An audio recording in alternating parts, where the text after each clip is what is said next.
Good evening, everyone. So as Sam said, I'm a particle physicist working at TRAMF here in Vancouver, but for an experiment that is actually sitting in the Large Hadron Collider at CERN laboratory in Geneva, Switzerland, called ATLAS.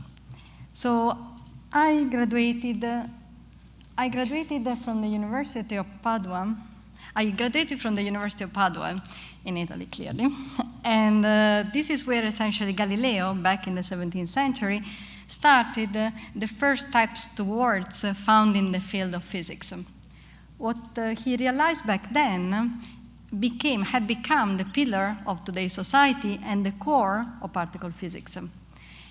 And what he realized is that mathematics can actually be used to build a model of reality that goes far, far beyond our everyday experience.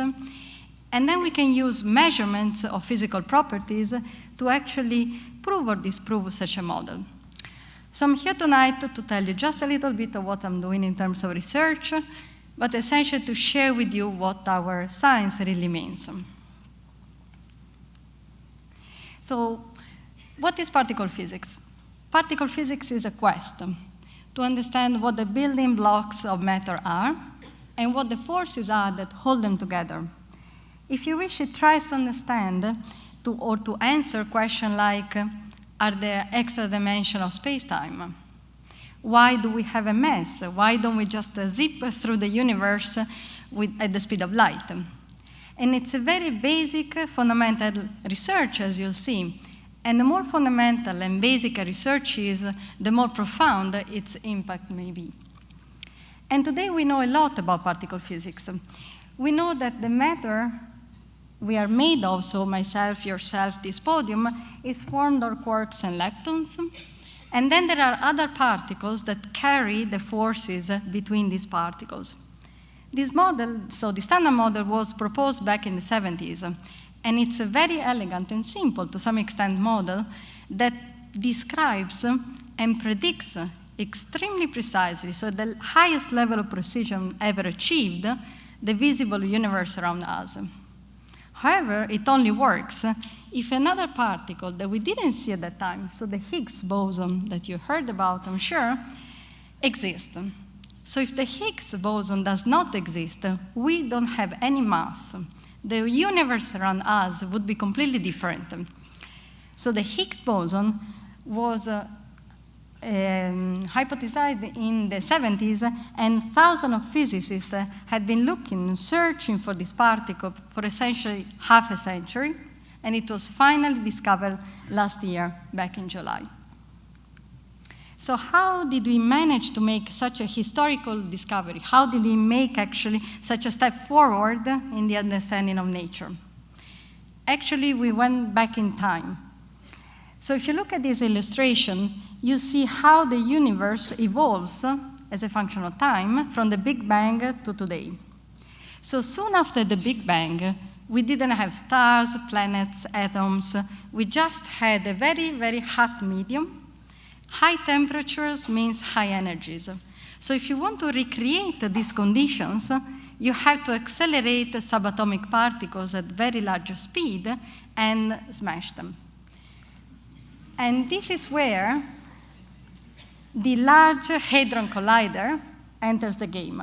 This is a fantastic machine sitting at CERN in Switzerland, and it's a 27-kilometer ring, and it's a machine that accelerates millions and millions of protons at the speed of light.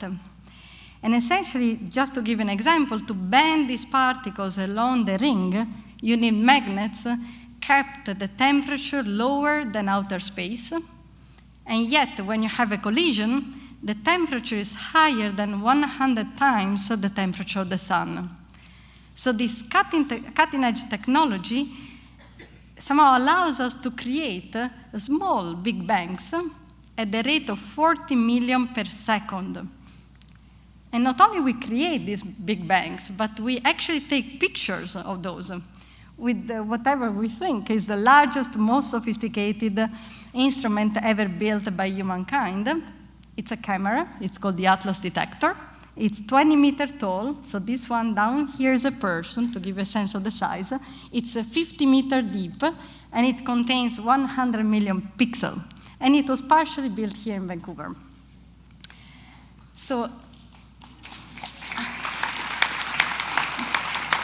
at this point, I would really like to draw your attention to the size of this human endeavor. This is clearly not the success of one single country, but it comes from the collaboration of several countries. And actually, Atlas, my experiment, is a united nation of 38 countries, including Canada. And it's actually recent news that CERN, so a laboratory, was granted the status of observer in the General Assembly of the United Nations.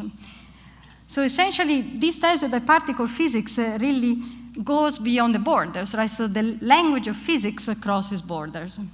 And we are 10,000 people working for CERN. So besides the research, besides the physics, what else makes it really unique? And I think this picture should tell you really the answer. These pictures were taken in 2009, where we turned on the accelerator and we saw for the first time collisions. So these are the control room. Actually, the second one is the Atlas one, where I was actually sitting there. So people around me cried of joy. And colleagues of mine had been waiting for this moment, essentially for 20 years of their life. And I think this is what really attracts me to this field. It's the attitude of the people, their expectations. We do not somehow share a job, but we share a passion, a choice of life. And in our world, in particle physics, essentially all the different social constraints disappear. Authority is absolutely not an argument. We are all the same. We all have the same right to express our opinion, to defend them in front of experts, but also the same duty to serve the experiment, to commit to the experiment without a direct return, and to maintain a scientific rigor. So we work at very high pace all together every day with people anywhere in the globe. I'm on video conferences, let's say 6 hours a day. I travel continuously. I'm flying to CERN actually tomorrow.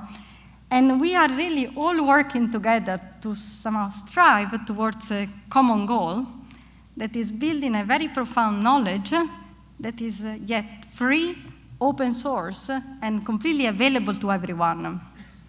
So once it was said that particle physics is a cognitive bubble that you cannot escape, and actually you don't want to escape. Thank you.